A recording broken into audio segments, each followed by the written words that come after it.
Bonsoir à tous. À la une de ce journal, une accalmie règne dans le nord-ouest après une série d'attaques perpétrées contre des gendarmes. On note qu'il y a eu un renforcement de la sécurité dans les principales villes de cette région anglophone, mais les populations apeurées cherchent à déserter la localité, craignant à nouveau d'être des victimes collatérales de ces attaques dirigées vers des soldats de l'armée camerounaise. Autre titre phare du 20h, la commission de la CEMAC condamne la tentative de coup d'État survenue en Guinée équatoriale. Le président de la commission de la CEMAC qui plaide auprès de la Guinée équatoriale afin qu'elle continue de respecter ses engagements communautaires pour la libre circulation effective dans la sous-région. La crise économique que traverse la CEMAC peut être résolue par l'intégration régionale. C'est du moins ce qui ressort de la 4e réunion du comité de pilotage du programme des réformes économiques et financières. Vous les écouterez, les ministres de la sous-région qui s'expriment sur les enjeux de mise en œuvre des réformes pour sortir de la crise économique dans la sous-région Afrique centrale.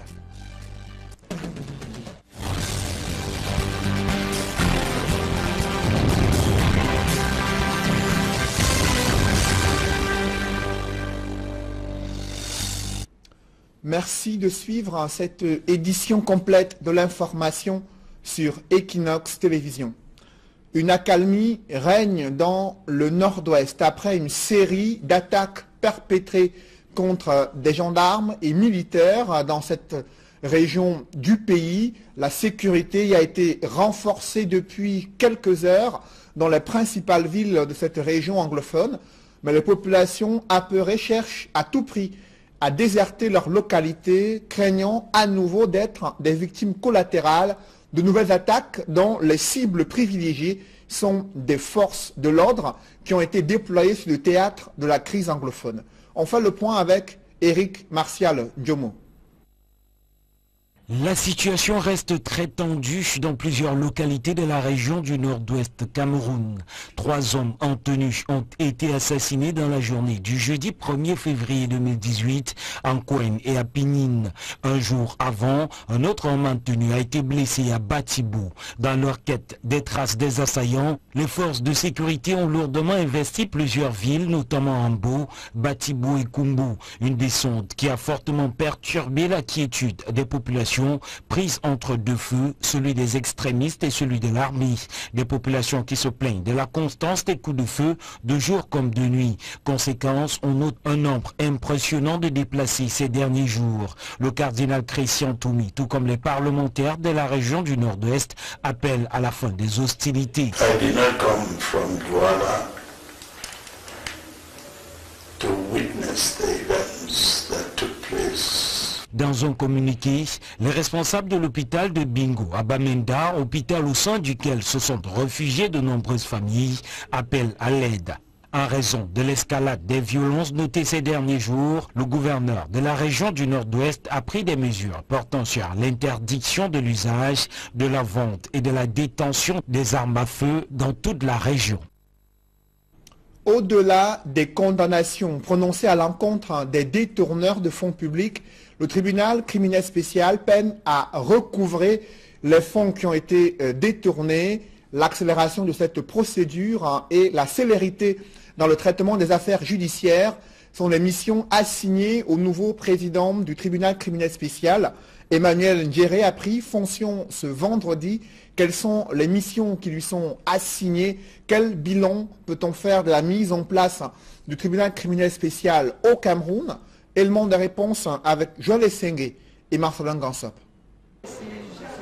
Les dernières prises de l'épervier, tout au moins pour ce qui est des personnalités reconnues, sont si lointaines qu'on en est aujourd'hui à se demander si la machine du tribunal criminel spécial est grippée. Ou alors ce sont les atteintes à la fortune publique qui ont cessé, à la faveur des arrestations et condamnations, dont certaines sont restées en travers de la gorge de la plupart des victimes. Des questionnements qui vont s'intensifier avec la prise de fonction du nouveau président du tribunal criminel spécial. Au sein de l'opinion, l'on se demande qui sera la première victime de l'ère Emmanuel Ndjéré, après ce que l'on peut considérer comme une pause dans la traque des prévaricateurs et autres détourneurs de biens publics. Le magistrat hors hiérarchie deuxième groupe a la lourde mission de poursuivre l'œuvre délicate entamée par son prédécesseur en 2012 avec rigueur et discernement dans le strict respect du secret des procédures. C'est en tout cas sur ce chemin que le garde des Sceaux l'a engagé, en l'invitant à ne pas céder à la pression malsaine d'une certaine opinion, friande du sensationnel, qui s'amuse à rendre justice en lieu et place des juridictions compétentes. Le populisme judiciaire, favorisé aujourd'hui par les réseaux sociaux, ne saurait continuer à prospérer au nom de la simple liberté d'expression. 3 boussoles, a dit Laurent Esso, doivent guider les actions du nouveau président du TCS. La loi de 2012 créant cette juridiction spéciale, le code pénal et puis le code de procédure pénale. L'accélération des procédures reste un défi à relever par le TCS qui en 5 ans a rarement tenu le délai de 6 mois prévu par la loi avec possibilité de prorogation de 3 mois. Mais il n'est point question, a prévenu Laurent Esso, de verser dans la précipitation ou de faire de la justice expéditive. C'est dire que Emmanuel Djéré hérite d'une patate chaude, mais qu'il saura refroidir. Lui qui en 30 ans de carrière dans la magistrature dispose des armes nécessaires à l'accomplissement de ses nouvelles missions. Il remplace à ce poste Yap Abdou, magistrat hors hiérarchie, premier groupe, promu premier avocat général à la Cour suprême le 7 juin 2017.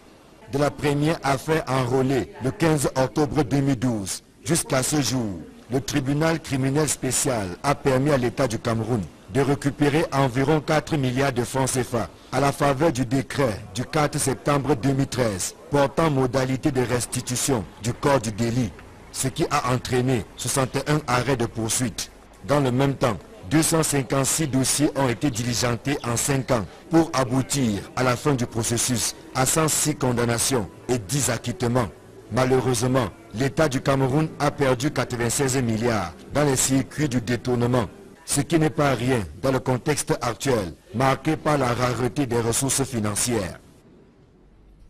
Parlons à présent de la commission de la CEMAC qui condamne cette tentative de coup d'État survenue en Guinée équatoriale. Le président de la commission, Daniel Ondondo, plaide pour que Malabo ne renonce pas à ses engagements sur la libre circulation dans la sous-région Afrique centrale. L'intégration régionale économique est l'un des piliers des réformes visant à sortir la CEMAC du marasme économique. En effet, les déséquilibres macroéconomiques restent à des niveaux élevés. La persistance de ces difficultés économiques et financières était au cœur des préoccupations du comité de pilotage des réformes économiques et financières de la CEMAC, réunie pour la 4e session à Douala. Des ministres de l'économie et des finances de la sous-région ont analysé l'opérationnalisation de la fusion des places boursières. Ils ont insisté sur l'engagement des États membres de la CEMAC à accélérer les réformes communautaires pour ajuster les efforts d'assainissement des finances publiques et de diversification de l'économie. À ce sujet, je vous propose d'écouter le président du comité de pilotage de ce programme de réformes économiques et financières, le ministre d'État Gilbert Ondongo, ministre chargé de l'économie, du développement industriel au Congo-Brazzaville. Dans la tradition africaine, on dit quand on a une séance brûlante, qu'un enfant apprend à connaître le feu. Nous avons connu le feu, il faut maintenant qu'on fasse attention pour qu'on ne pas faire les mêmes problèmes la fois prochaine.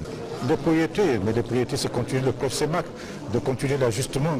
Nous sommes en négociation avec le Fonds monétaire, il y a 4 pays qui ont déjà signé un accord avec le Fonds monétaire, il y a 2 pays qui sont en négociation. Nous avons appris aujourd'hui que la Guinée est dans un bon processus parce que le Fonds monétaire veut un accord de référence. Il reste le Congo qui est en négociation aujourd'hui avec. Donc il faut continuer l'ajustement monétaire, étant entendu qu'il n'y a pas que ça. Pour faire la résilience de nos économies, il faut diversifier notre économie. Il faut diversifier parce que c'est fondamental.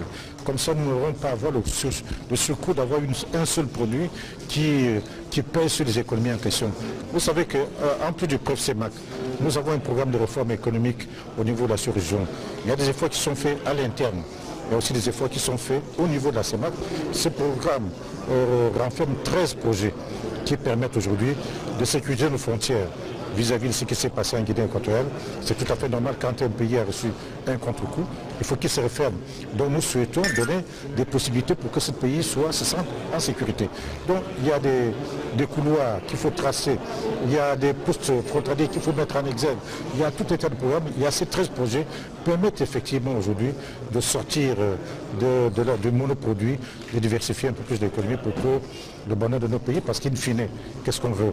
C'est la lutte contre la pauvreté. C'est l'une des semaines les plus difficiles vécues à Douala. La mobilité urbaine a été perturbée lors du démarrage d'un tour cycliste dans les principales artères de la capitale économique du Cameroun. D'énormes bouchons se sont formés entre le centre-ville et les zones périphériques. Même des mototaxis avaient du mal à contourner cette paralysie de la ville. Las d'attendre durant des heures sur place dans une chaleur étouffante. Des usagers exaspérés ont été contraints de parcourir des kilomètres à pied. Ils crient leur colère dans ce reportage de Raoul Taboufoué, Séverin Chouban et Ket Diarra. Quand le sport prend le pas sur l'économie, les habitants de la ville de Douala crient au scandale. Les journées de mercredi et jeudi auront été particulièrement pénibles pour les habitants de la capitale, pris au piège des embouteillages et forcés de renouer avec un sport que beaucoup avaient oublié jusque-là, la marche à pied. C'est mercredi aux environs de 13 h que tout a commencé. À cause du tour cycliste baptisé le Tour de l'Espoir, beaucoup vont perdre l'espoir de rentrer chez eux à une heure normale. La raison? Des barricades à poser pour fixer l'itinéraire des coureurs. Au rang des victimes de ce tour cycliste, il y a Cyril qui tombe au Nandjo pour le quartier d'Aïdo. Il est contraint de descendre du taxi au niveau du carrefour mobile Bonakwamon pour faire le reste du trajet à pied. Des Cyril, il y en a eu à l'appel pendant ces 2 journées, mais pour le nôtre, les autorités de la ville auraient dû investir dans une communication plus poussée afin d'informer le plus grand nombre de riverains de ce tour cycliste, mais surtout créer des déviations pour les usagers. Ils ne sont même pas informés. Moi, j'ai été surpris. J'étais vraiment surpris. Et ce matin, ils m'ont mis au courant.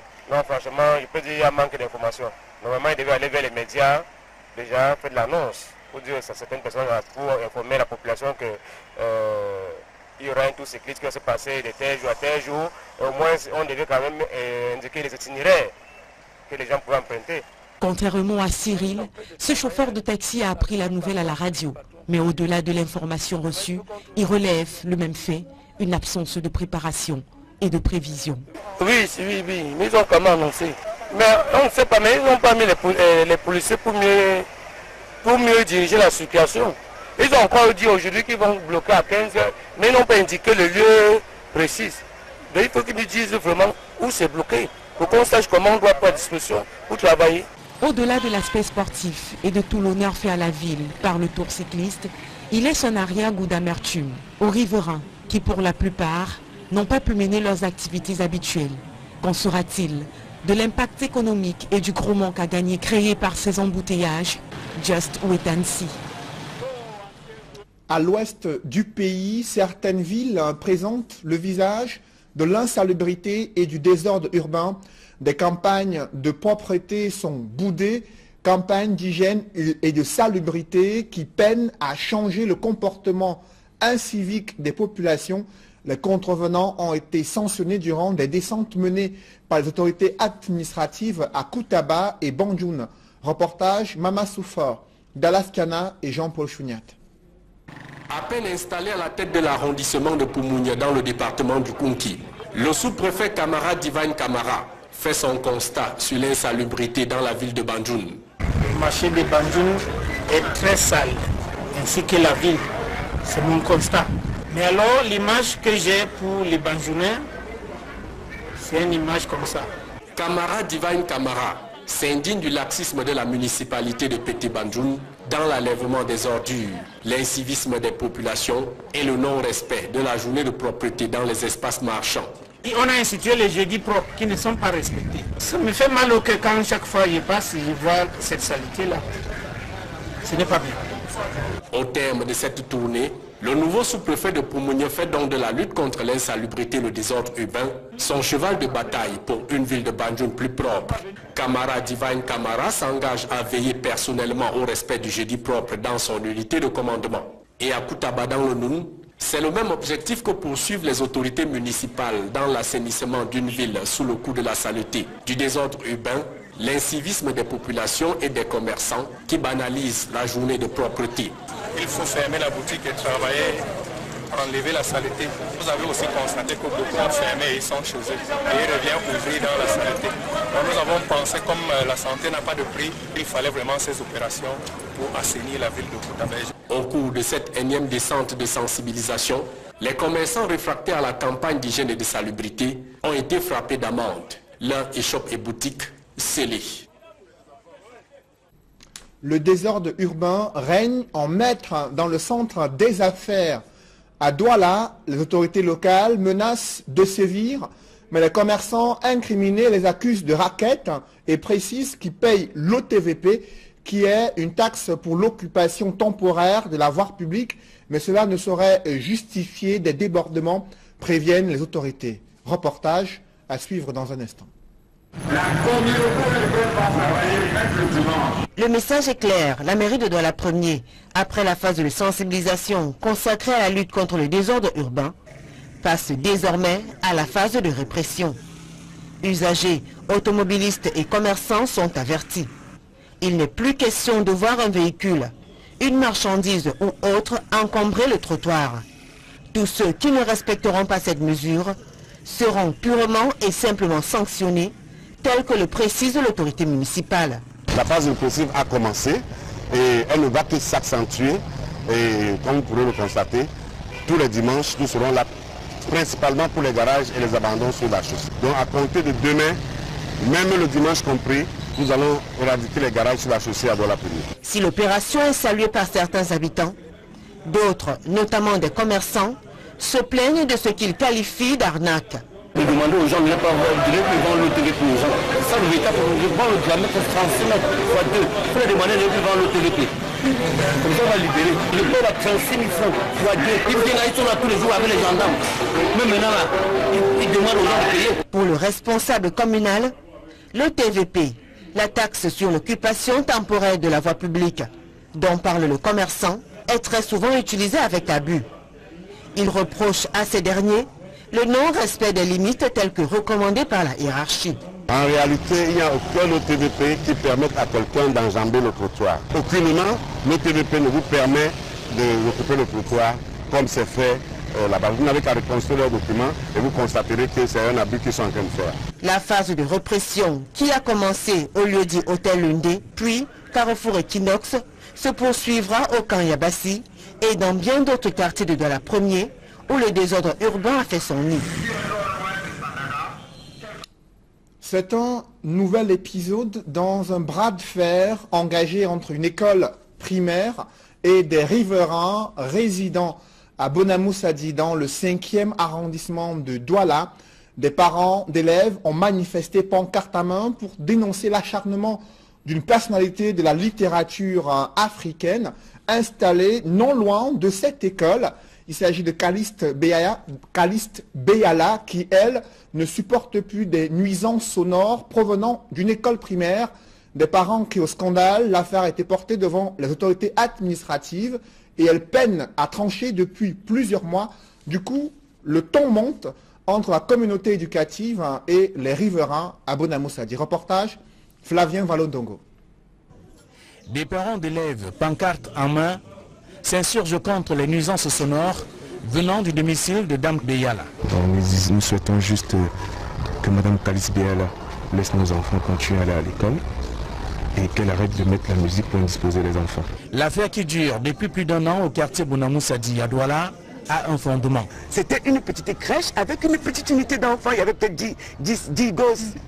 Ça ne nous dérangeait pas outre mesure, sauf qu'au fur et à mesure, elle a fait agrandir, comme vous l'avez pu le voir, transformer ça en une école où il y a entre 500 et 1000 enfants. Donc, à partir de là, nous avons commencé à subir énormément de nuisances, à savoir les parents qui entrent ici avec les véhicules, qui insultent les voisins, qui cognent nos voitures. D'ailleurs, vous avez vu un procès verbal de décès d'un parent reconnaissant avoir cogné ma voiture, pas plus tard qu'il y a 10 jours.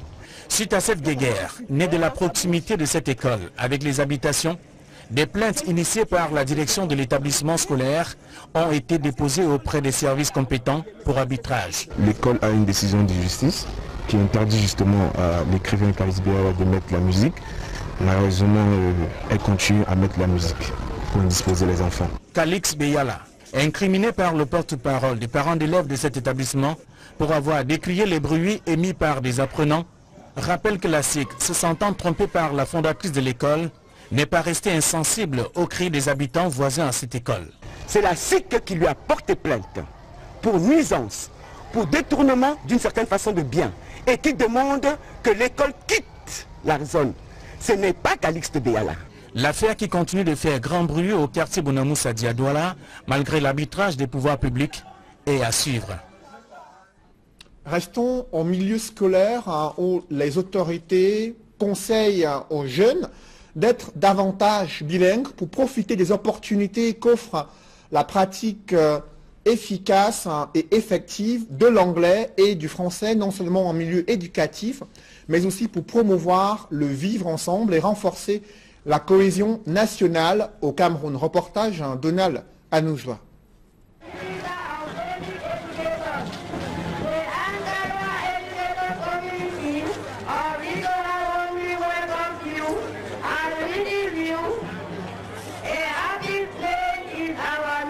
Bilinguisme, socle de l'unité nationale.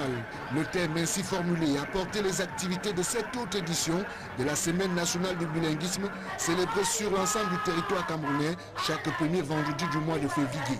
L'édition 2018 coïncide avec la volonté des pouvoirs publics d'inciter les Camerounais en général et surtout la classe jeune à promouvoir le vivre ensemble par l'usage naturel et régulier du français et de l'anglais. Un message bien capté par cette jeunesse scolaire.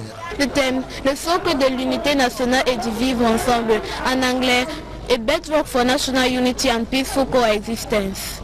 Le bilinguisme permet aux Camerounais de parler français et anglais et de se comprendre, de favoriser le développement du Cameroun en français et en anglais. Le ministre de l'Éducation de base, venu clôturer la semaine du bilinguisme dans le littoral, va à son tour relever l'incidence de l'usage du français et de l'anglais sur la paix au Cameroun. Le bilinguisme pour le vivre ensemble, je pense qu'on n'a pas besoin de tergiverser là-dessus. C'est tout simplement que nous devons prendre conscience de ce que nos deux langues officielles qui ont été retenues au niveau de notre pays et qui s'avère d'ailleurs être la particularité de notre pays, n'est-ce pas, est quelque chose d'important pour notre nation et pour notre communauté. Vivre ensemble parce qu'en s'exprimant dans les deux langues parfaitement, nous brisons toutes les barrières qui peuvent exister et nous formons une seule famille indivisible. Donc, un État camerounais un et indivisible. Tout en préservant les acquis de l'heure, rendez-vous a été pris pour 2019 à l'occasion d'une autre semaine nationale du bilinguisme.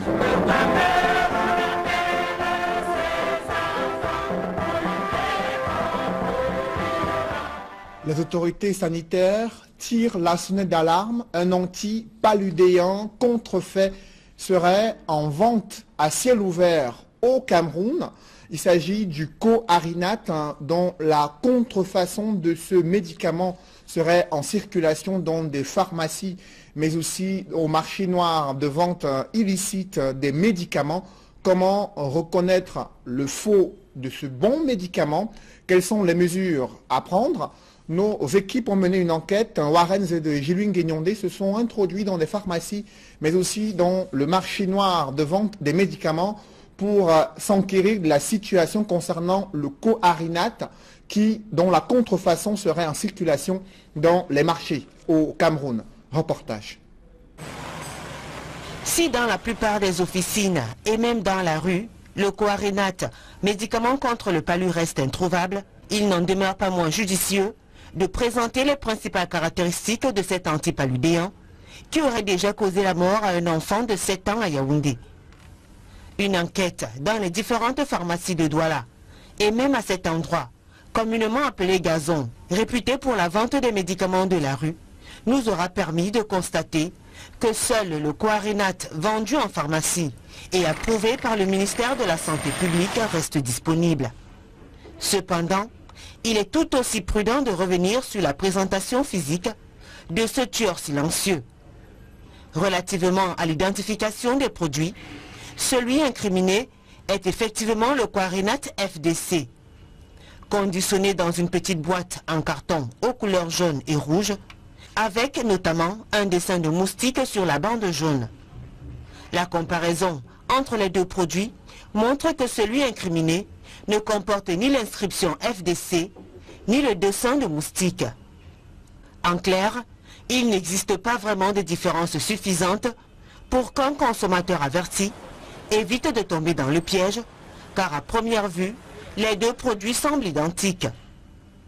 Pourtant, c'est ce Coarinat FDC, avec le dessin du moustique, qui est présenté comme l'une des causes de l'insuffisance rénale, bref, un produit dangereux par les autorités sanitaires. L'alerte sonnée, elles en appellent à l'extrême vigilance de tous.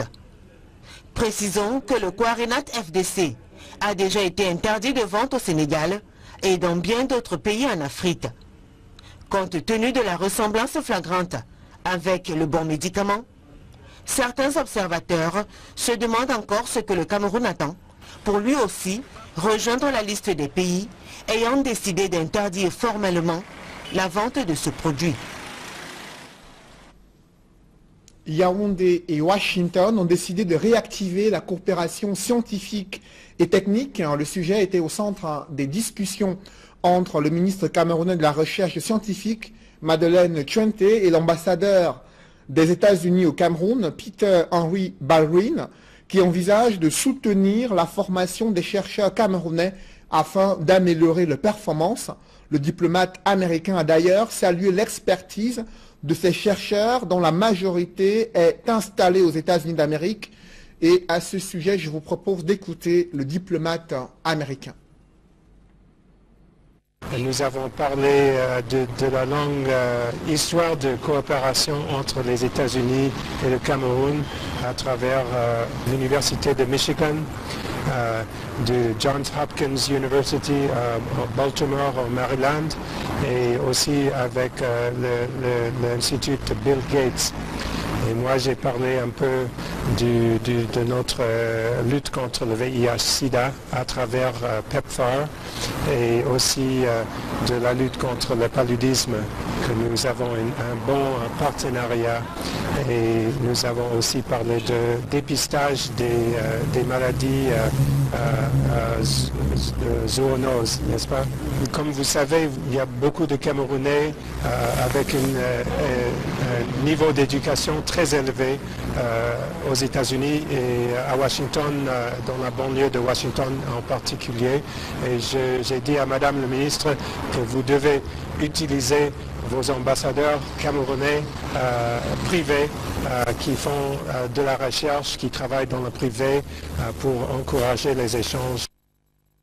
En culture, nous sommes à 48 heures du démarrage du festival Fomaric et un point de presse a été donné ce jour pour évoquer les innovations de cette édition anniversaire. Reportage Julienne Berthe-Bissaille. En prélude au démarrage effectif de la célébration des 25 ans du festival Fomaric, prévu le lundi 5 février 2018, les organisateurs de ce grand rendez-vous culturel rassurent. D'abord la présentation du site cette année, vous voyez que tout a changé. Et il y a un podium que personne n'avait encore vu. Une grande sono avec 3 écrans LED. Il y a beaucoup d'innovations que les gens vont découvrir le moment venu sur le site. Il y a les dimanches de gospel. Vous savez que je suis un chrétien et chaque dimanche, il faut que je vive avec mes amis chrétiens, avec le gospel. Sur le site, tout est fin prêt pour le bonheur des visiteurs. Les différents chapiteaux installés ici confèrent à cet événement un visage tout à fait différent des années antérieures. Le Festival Fomaric 2018, c'est également de nombreuses innovations qui vont tenir en haleine le grand public. Ce sera une cascade d'attractions pendant 35 jours, il y en aura 25 jours, que nous avons dit, des journées de folie, offertes par les entreprises partenaires. Tout simplement, une entreprise décide d'accompagner, de célébrer les 25 ans de Fomaric en offrant aux visiteurs quelque chose de particulier. D'abord par rapport à son produit, le produit aura un prix totalement différent. Ensuite, pour couronner tout, en soirée, on offre un concert, comme les enfants disent, un concert de ouf. Créée en 1993 par l'artiste de renommée internationale Nkoti François, cette fête foraine baptisée cette année Joyeux anniversaire a comme marraine la diva Charlotte Dipanda. Un honneur salué par l'artiste. J'avoue que quand Papa Nkoti m'a sollicité pour les 25 ans de Fomaric cette année, je me suis sentie particulièrement touchée. Je me souviens encore de quand j'étais une jeune choriste et que j'accompagnais les artistes à ce festival, il y a plus d'une quinzaine d'années maintenant.